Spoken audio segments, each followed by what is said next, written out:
Dhugaa intala tana suura ishii guyyaa irraa qabdanii guyyaa sadiif naannessaatti jirtan mikinaata kan itti ta'ee intalli tun dhugaa ishiillee reeffa ishiillee awwaaluudha deemu micayyoo warqee jedhamtu jechuudha. Dhugaa rabbi ganni mana ishiititti uffata jalaafuu bichaatu hafe jechuudha. Intalli tun maal akka taatee duute ganaa micayyoo reeffa dhiistee bakka ishiin jirtu dhiistee raawwatteet maatiidhaan akkaawuntiin argaa birrii isinii galchaa jettiin eenyu micayyoo warqee jedhamtu jechuudha.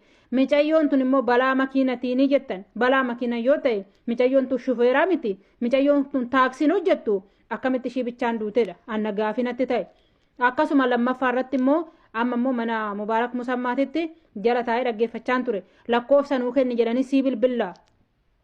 Lakkoofsa ishiin kennite san bilbilee tanan baangaaliin kaasatti jira maal abbaa kee gochaa hartaati natti hime. Asummoo kootu too hiimoodhaan galte karaa hiimoti maatiidhaan iyyuummoo asuu maatiidhaanis ani hiimoo malee hin qabu jechaanii jirti. Maatiinis immoo bilbila ishii naa kennaan jedhee maatiin intala tanaa na bira jiru.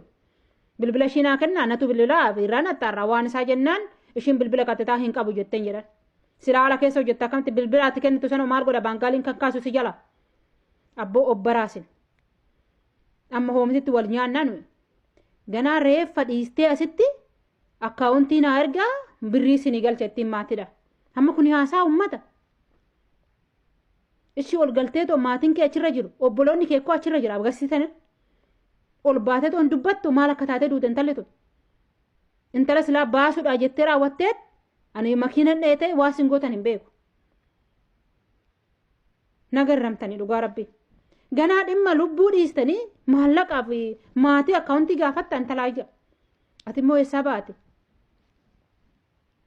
Maagastii irra galuu diddiree silaa sa'aatii 24 sitti iyyaaran maatiin micayyoo sana cita dammoo intala ollaati jedhanii bara intala naannoo tokkooti jedhanii bara maal waslaattoofta gaafa duraatti sumatu gadi baase daddafee indoo reeffa micayyoo dhiistee raawwatteet intalli teessan duute maallaqa na bira jiru sinii galchaa dafaa akkaawuntii ergadhaa ittiin jedhan kuni haasaa amma intalli teenya immoo makiinadhaan miti kan duute jechaara maatiin waanuma sin gochaa jirtan rabbiin kun haa beeku. Lakkoofsaati kennaa jirtu kunoo jala taa'ee dhaggeeffadhee fudheen ture bilbila kan. Bilbilaati kennaa jirtu immoo ijoolleen naannoo keessanii kasibee kan naa kennanii jiru baangaalitu kaasaa jira. Maa uummatatti taphattan. Maa haadha achitti boojisanitti taphattan. Maa dhugaan intala tanaa reeffa ishii bakka gootanii fuudhatoo reeffa maatiidhaan yaa ergamu kana kan barbaadan intala teenya namseetti deebisiin hin jenne siin. Koottu na dubbisi karaa keessatti natti. Dhugaa rabbii jechuudha. Ganaa dhimma lubbuu dhiiste dhimma maallaqaatii afarfamte miidiyaa kanarra. Asuu immoo bilbila hin qabu jette. Asuu ala hojjetteedhaan. Hankaasu immoo bilbila ishii baangaalidha. Bilbilee fitan ture bilbila sanii.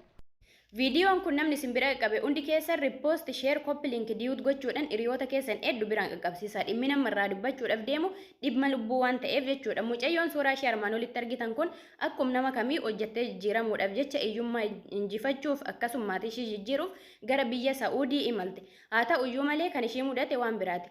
Mana ishiin hojjettu yookitti hojjechiistuu fi yookitti madaama ishee wajjiniin waa walitti buutee fi manni ishiin keessa hojjettu sun waan isheedhaaf hin mijannee fi gara alaa baatee hojjechuudhaaf hiriyaa isheetiin mari'atte. Hiriyaan ishiin ittiin mari'atte kunis warqee jedhamti. Dallaalaan kanaan wal barsiistee akka inni gara mana isheetii deemee fuudhee gara alaatti ishee baasisu taasiste. Haala kanaan walii galanii guyyaa sanbata darbee mucayyoo kana fuudhee gara alaa baasuudhaaf osoo deemaa jiru. Mucayyoon kun makiinaan garagale yookitti makiinaan gubateetii lubbuun ishee darbeera jedhee mucayyoo warqee jedhamtu kanatti himee jechuudha. Mucayyoo warqee jedhamtu kuni mucayyoon kun akkamitti akka duute hin beetti. Bakka ishiin jirtullee hin beetti. Garuu himuu hin barbaanne jechuudha. Garuu akkamitti akka duute reenfi mucayyoo kanaa eessa akka jiru ifa baastee dubbachuu hin dandeenye. Adaraa keessan qaama dhimmi ilaallatu biraan sheer diyuut gochuudhaan qaqqabsiisa. Lubbuu mucayyoo kanaatiif itti gaafatamaa tokkoffaa kan fudhattu mucayyoo warqee jedhamtu kanadha jechuudha. Ittaansuudhaan dallaalaa ishee baase kanadha. Yookiin mucayyoon kun duuterti jettee bilbiltee gara maatii isheettillee kan himte mucayyoo warqee jedhamtu kanadha jechuudha. Akka mucayyoon kun duute erga barteetii akkamitti bakka reenfi mucayyoo kanaa jiru baruu dadhabde. Ittaansuudhaan immoo akkaataa mucayyoon kun itti duute akkamitti ifasiif ta'uu dandhabeeti ani hin beeku lakkoofsa dallaalaa isiniifan kennaa deematii gaafadhaa jettee dubbachuu dandeesse. Gaafin kiyya kun warqeedha jechuudha. Adaraa keessan namni isin bira qabu hundi keessan sheer koppii linkii diyuut gochuudhaan nama hedduu biraan naaf qaqqabsiisa. Akkamitti erga ishiin duute fi dhiistee adda otoo hin baafatin mucayyoon kun lubbuun ishii darbeef dhiisee otoo adda hin baafatin bilbiltee maatii ishiitti himtee haadhatti himtee haata amma dhukkubsattee mana yaalaa gartee jirti gan jedhamaa jiru jechuudha. Otoo bakki reenfi mucayyoo kanaa hin jiru hin beekini akkamitti maatii ishiitti himuu dandeesse? Kuni wanta dhugaa jiru osoo beektu dhugaa jiru baastee dubbachuu sababan barbaanneefi jechuudha. Sis bor waan si mudatu hin beektu. Ana lan hojjedhaa sababan sodaadhe fi minaan min jechuun sin barbaachisu. Bor waan si mudatu hin beektu atilleen akkasuma dhala namaati waan ta'eefi jechuudha. Mucayyoon kun yookittiif osoo lubbuudhaan jirtu maallaqaan dabarsitee gurguratteeti ta'a. Mucayyoo kana kan baaste mana madaamiti. Ijoolleen mana madaamii keessa hojjetan wanti isaan beekan tokko hin jiru. Obboleettiin kuni si amanattee sitti of gatteeti akkati dallaala kanaan wal barsiistu taasistee si walii galteeti gara alaa ba'uudhaaf murteessite malee wanti ishiin irraa beektu hin jiru jechuudha. Yookittiif dallaalaan kun gara dabarsee gurgurate wanta beektu irraa gadi ba'itii dubbadhu. Lubbuun mucayyoo kanaa sirka jira jechuudha. Dubbiin kun dubbii qabbanee yeroo darbeetiin wal fakkaata. Dhimmi qabbanee yeroo darbee ammallee deebi'ee dabalamee jira jechuudha. Innaa warqeen ishii kanadha jechuudha. Dallaaltichi immoo kanadha mucayyoo waraagamte mucayyoo ishii kanadha.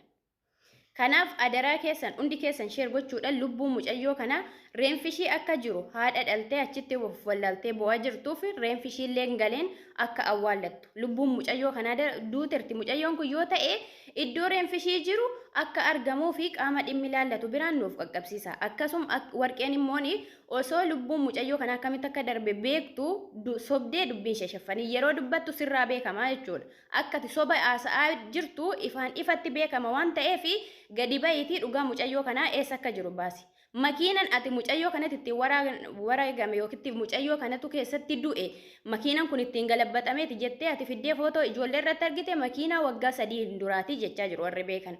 Makiinaa waggaa 3 dura namni daandii irratti ittiin gubatedha. Kan waggaa 3ti malee sobadha jedhamaati kan jiru. Kanaaf in beektaa gadi baay'isi. Yookittiif situ ajjeechise mucaa kana yookittiif immoo dabarsitee gurgurtee akka namni fe'e akka fe'e godhu taasistee jechuudha. Kanaaf deebisii fidi mucayyoo kana dhugaa. Mana xalabaati baasisuu jettee nama kanatti ergite. Nama kanatti ergitee baaftee jennaan namni kuni maal jedhe achii fuudhee ba'eera. Makiinaa garagalee makiinaa goggubatee mucaan keessan duuteetti jedhe.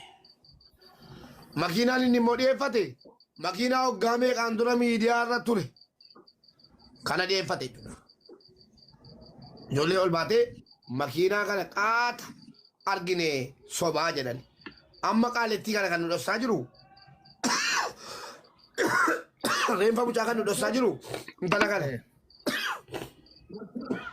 Lakkoofsi isaa jira lakkoofsa isaa argattanii ana itti dawwala. Ishii kana beetti gaa King.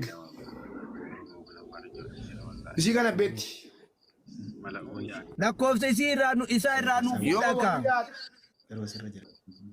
Hin beekutti. Irraa fuuchuuf gaamma koro. Akkamitti ergiti kan beekne akkamitti akkam wallaalti. Hin beekutti hin beekutti. Dhuftee mana gannitti beekuu jettee deemte.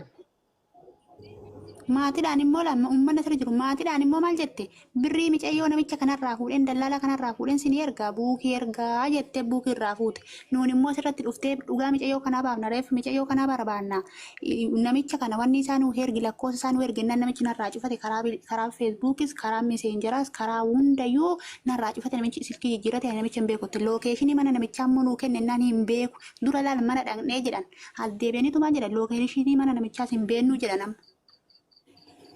Lookeshiiniin murteessaa miti. Lookeshiinii yoo beekanuu wayi mana namaa balbala dha'uu dandeetta. Tilifoonni yoo namarraa. Mubaarik. Ifama yeroo tokko nuti maatidha. Mubaarik. Ayyee.